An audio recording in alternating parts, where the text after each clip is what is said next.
And so, ladies and gentlemen, effective today, from this moment, all holders of African passports traveling to Ghana for business or tourism will apply for visas exclusively via the new online e-visa platform. So let me emphasize, this morning there's been quite some debate on social media that there was some e-visa contract which we are not respecting, and that there could be judgment debt and all of that. Let me allay the fears of the people of Ghana that there is no such existing e-visa contract. Nothing of the sort exists. Also, in August, we are receiving and installing new equipment that will spare travelers using our airport the inconvenience of having to remove their shoes and their belts.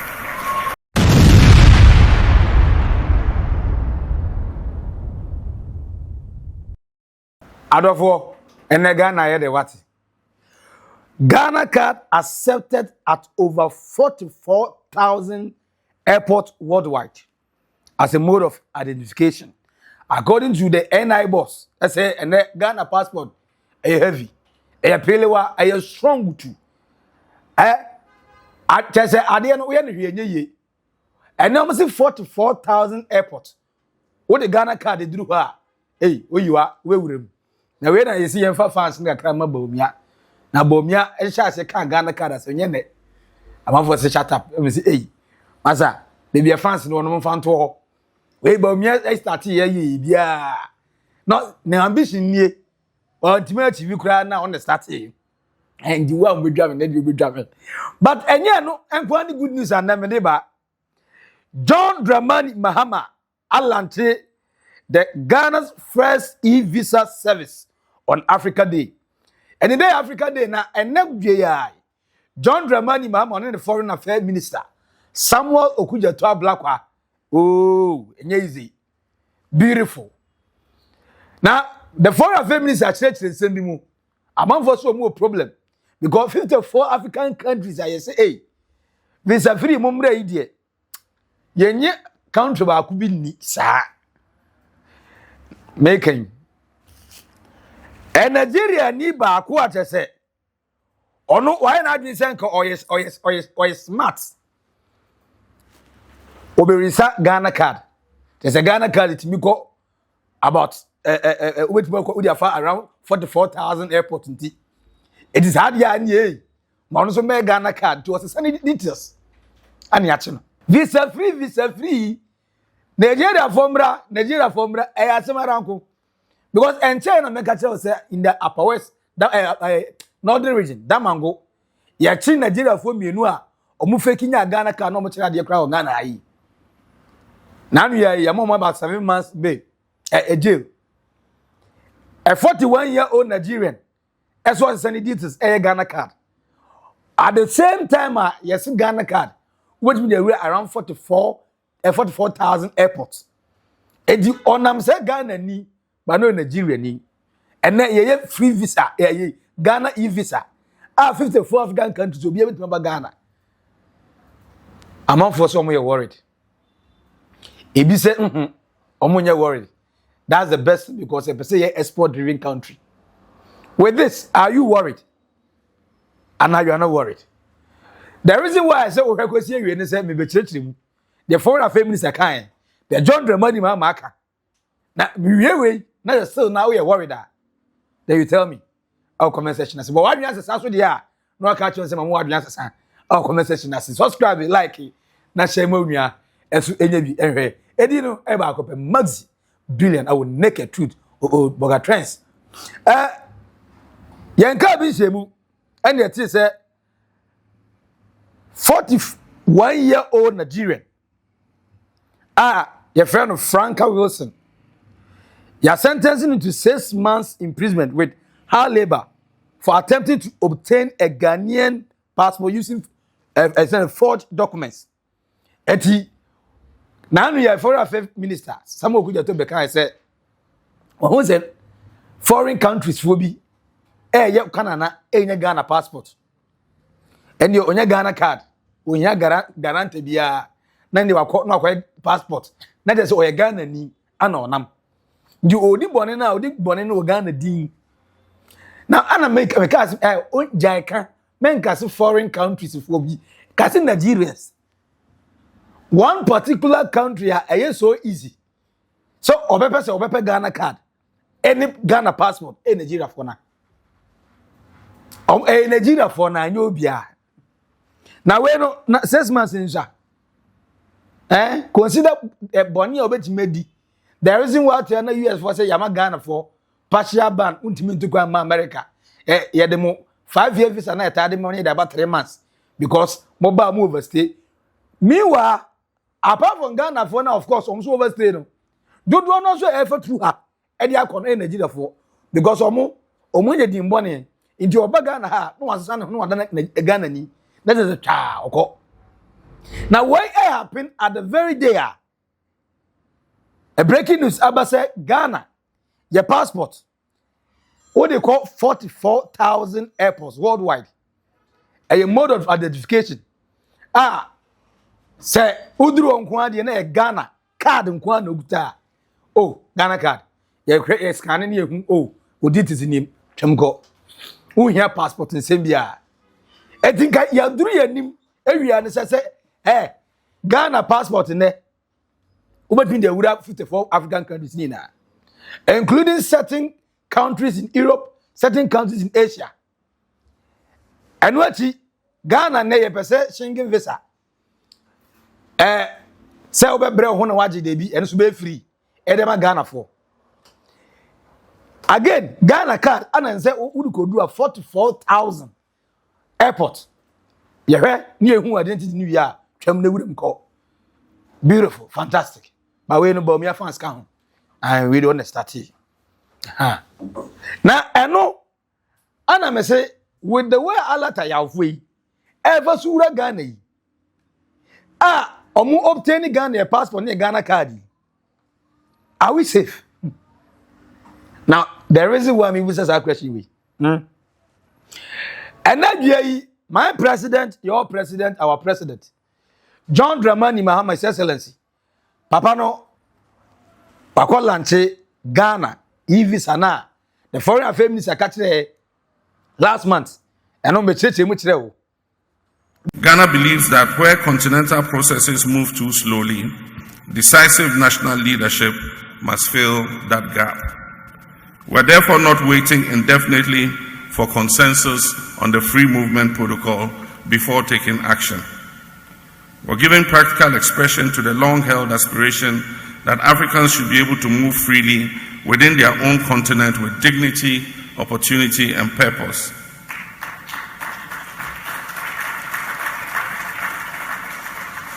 And so, ladies and gentlemen, effective today, from this moment, all holders of African passports traveling to Ghana for business or tourism will apply for visas exclusively via the new online e-visa platform, and they will pay no visa fee.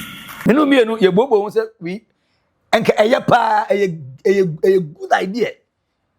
Say, yeah, Ghana e-visa.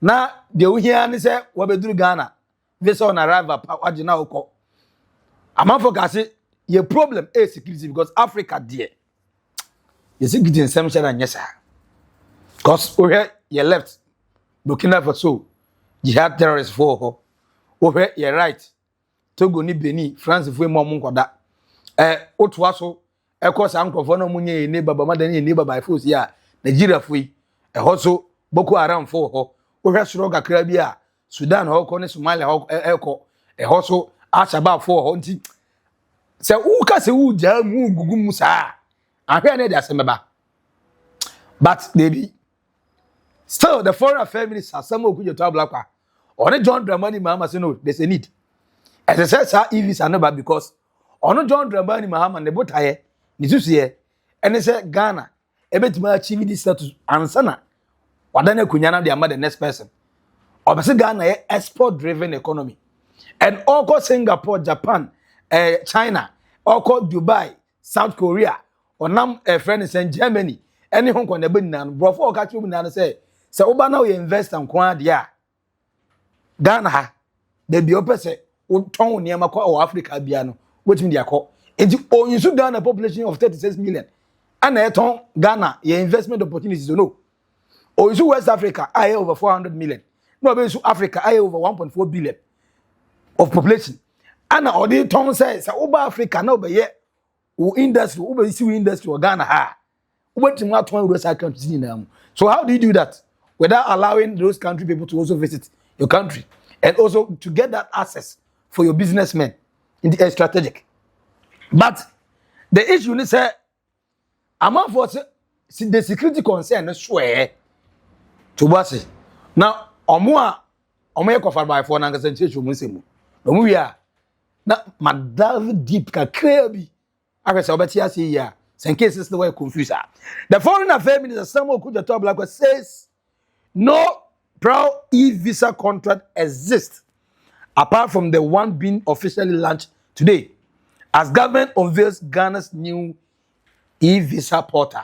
So let me emphasize, this morning there's been quite some debate on social media that there was some e-visa contract which we are not respecting and that there could be judgment debt and all of that. Let me allay the fears of the people of Ghana that there is no such existing e-visa contract. Nothing of the sort exists. We've checked through the files. Our director legal is here. Indeed, the Minister of the Interior also wrote to the Attorney General to find out if there was any such contract and to also present to the Attorney General for analysis the machine-readable contract which existed, and that is for visa stickers. And the Attorney General's opinion is that that does not represent an e-visa arrangement. The machine-readable contract is different from an e-visa system. And so let me assure the general public that there will be no judgment debt, no contract has been cancelled anywhere, and we do not have any issues at all so far as contracting is concerned. This is also a PPP arrangement. It's a PPP arrangement. And the beauty about this arrangement is that taxpayers have not been burdened.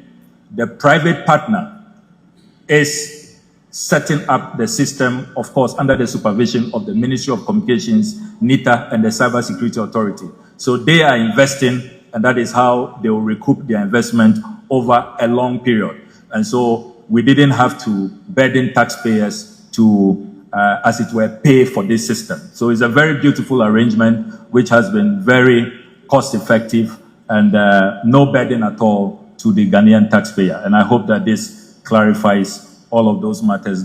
Who said there was a conversation, say, e-visa no, the previous administration, Nana Dankwa Kofado ni Dr. Alhaji Mahmoud Bawumia, or money kind set way, I have contract, and Samuel Okudzeto Ablakwa Babaji fans. I know say Ojina has a ministry, say Ebi Waha Moma country no, but for now, the ministry hand over idea. There's no existing contract to be a baby. The one I walk on, first one in Uni, and no more. Now I don't know where else I to us say amount of officer a zero, Capra be no Ghana be near free. But first nanya Ubi acquire Ghana visa and Ghana. Phone your sky account to the be. Or say foreign nationals will pay $260 to access Ghana's new e-visa service.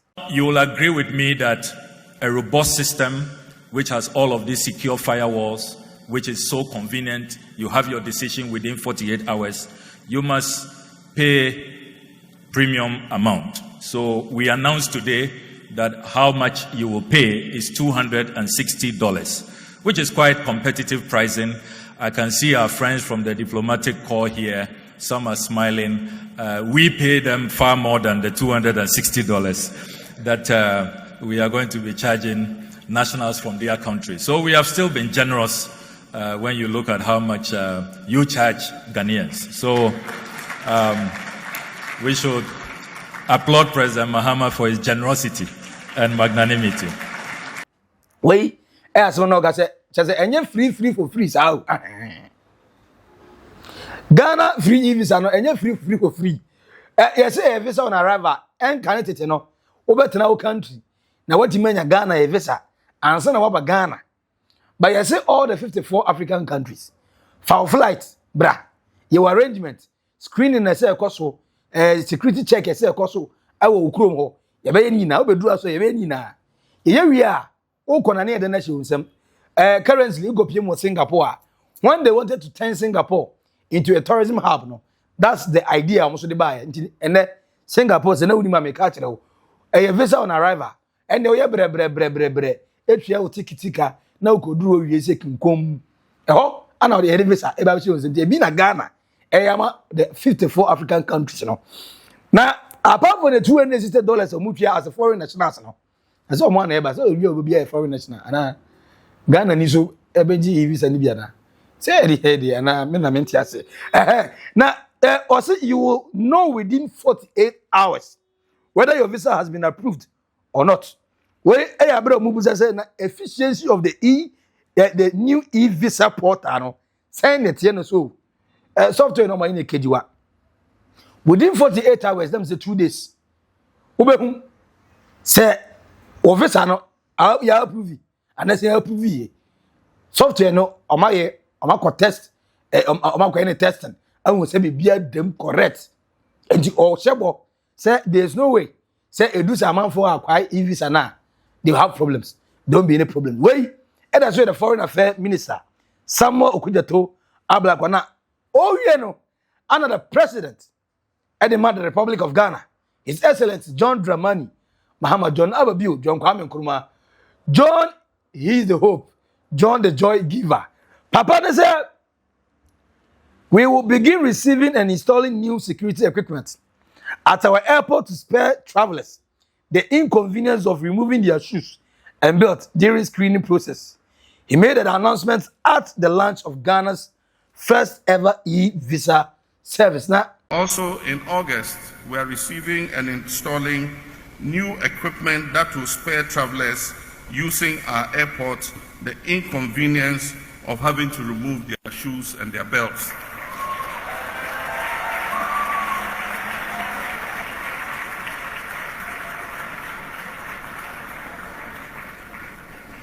I can see that was a very unpleasant